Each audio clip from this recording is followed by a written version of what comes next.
Diċembru daħal ġmielu, għadu jibdaw kważi diġà l-miliet. Nilqakom għal episodju ieħor tal-programm Etimoloġija, il-programm li matulu mhux biss qed inħarsu lejn it-tifsir ta' kliem u idjomi Maltin, iżda qed nesploraw il-ġrajja warajhom, jiġifieri minn fejn telqu u kif waslu għandna. Fl-ewwel parti tal-programm se niltaqgħu għal darba oħra mal-Professur Charles Briffa u se nitkellmu fuq kelma li forsi ftit li xejn għadha tintuża llum għax daħal minn floka kliem mill-lingwi oħra. Imma in-nannit tagħna żgur li jużawha u tajjeb li nżommuha ħajja u nifhmu l-ġrajja warajha wkoll. Fit-tieni parti tal-programm se nirreferu għal ikla tradizzjonali Maltija li isimhom nużawha wkoll fid-djoma. Dwar dan se nkun qed ikellimna aktar Martin Morana. Iżda mhux se nħallikom aktar bil-kurżità. Tlaqna flimkien biex nesploraw l-etimoloġija.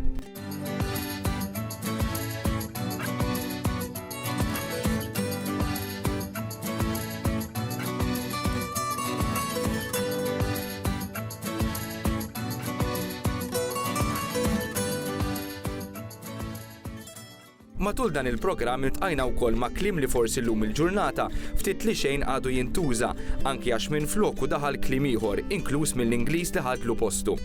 Madankollu dawn il-kelmiet in-nannit tagħna forsi ġieli smajnihom jużawhom u għalhekk tajjeb ukoll li nitkellmu fuqhom, nifhmu xi jfissru u anke nesploraw il-ġrajja warajhom. Il-kelma li se nitkellmu dwarha llum hija subbasta li tfisser sempliċiment irkant jew inkella sejl kif nafuha llum.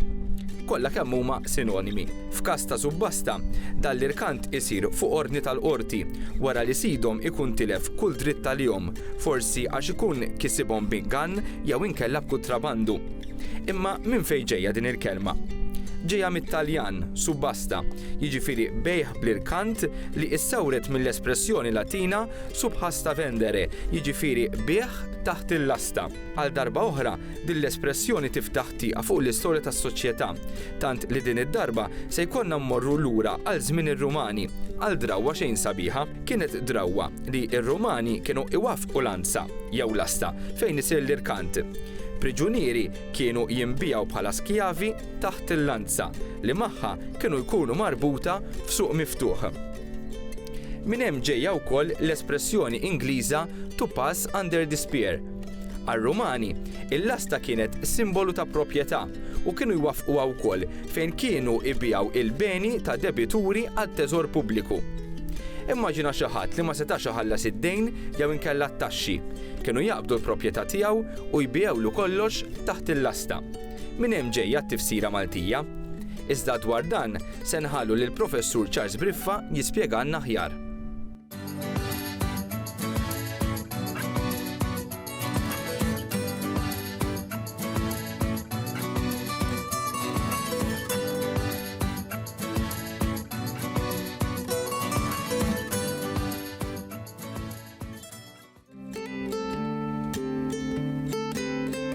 Subbasta huwa irkant, ħalli nagħtu t-tifsira, irkant ta' xi prodotti sewa li kienet ordnat il-qorti. All right? Okay. Imma kif ġiedi, kif qed tgħid inti li tmur lura għaż-żminijiet Rumani. Infatti subħasta bil-Latin tfisser taħt il-lasta jew il-lanza. All right? Għaliex? Għaliex l-irsiera hekk kienu jbijawhom, kien ikun hemm il-lanza l-irsier taħta u jkun hemm min joffri l-flus biex jixtrih u dik mbagħad ġriet daħlet fit-Taljan u aħna naturalment it-Taljan ħaqada, right, f'kelma waħda u aħna ħadniha mit-Taljan. Imma għandha dik it-tifsira ta' taħt il-lanza jew taħt il-lasta, subbasta, asta, bil-Latin, sewa, tibda bil-ħasta, subħasta, taħt il-lasta jew lanza, għax it-tnejn nifissru l-istess, hemmhekk sewa, aħna għamilna il-lasta, però iktar bħala lanza hawnhekk qiegħda. Rajt għax hija marbuta ħafna drabi wkoll mal-militar Ruman. Right? Imma għandek dan it-tip ta' irkant. U dik hija s-subbasta.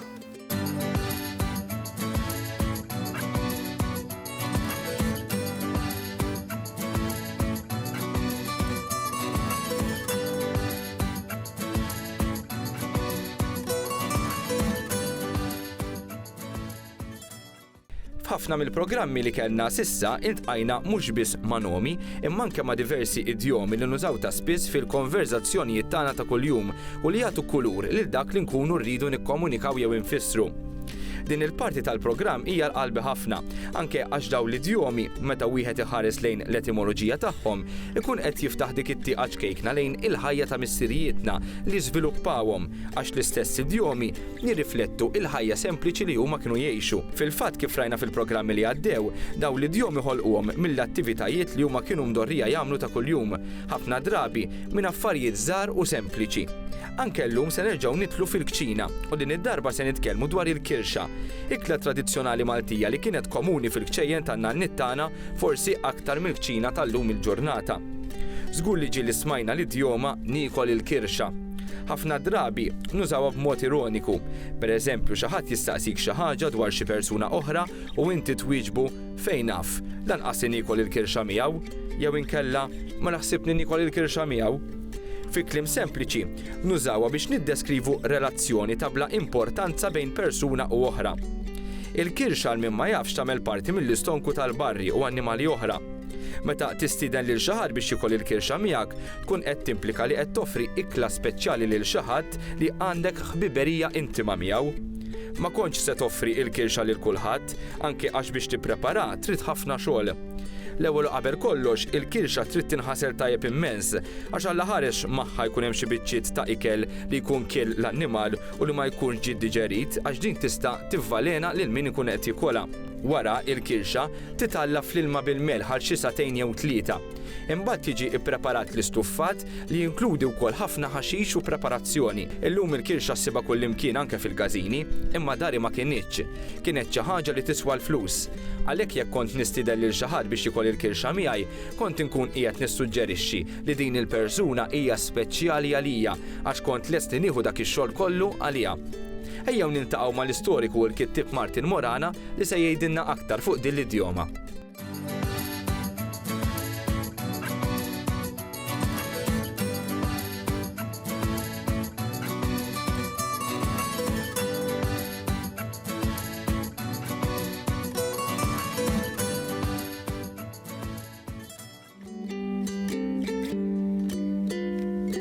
Din hija parti mill-ħajja tagħna kif qedlek l-istorja tagħna mhix biss l-istorja tar-rejt imma l-istorja tas-soċjetà.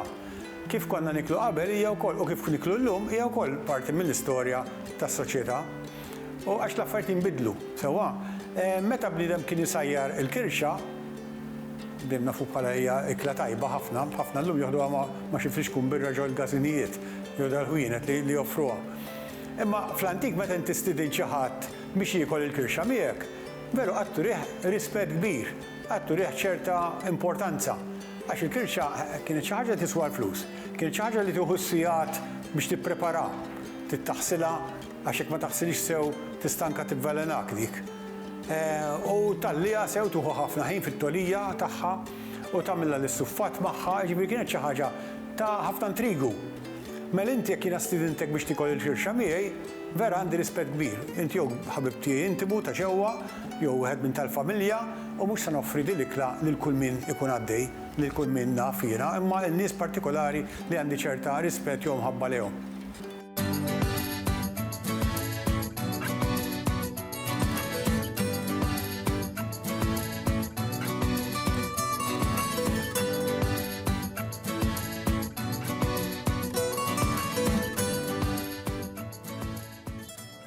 U bil-kirxa niġu fit-tmiem episodju ieħor tal-programm Etimoloġija.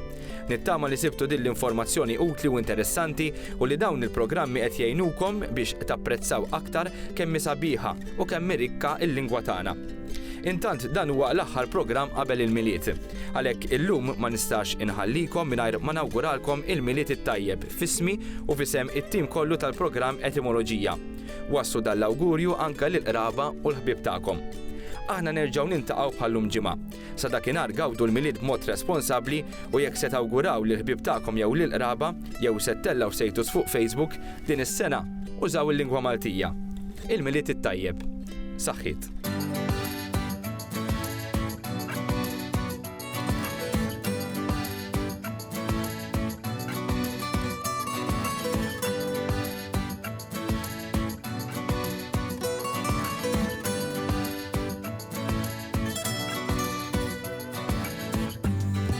tasbu bis-swit il-ronfon kif tbatti x-xemx sajfija daqet mota l-Ave Marija tlet kittarri jintuna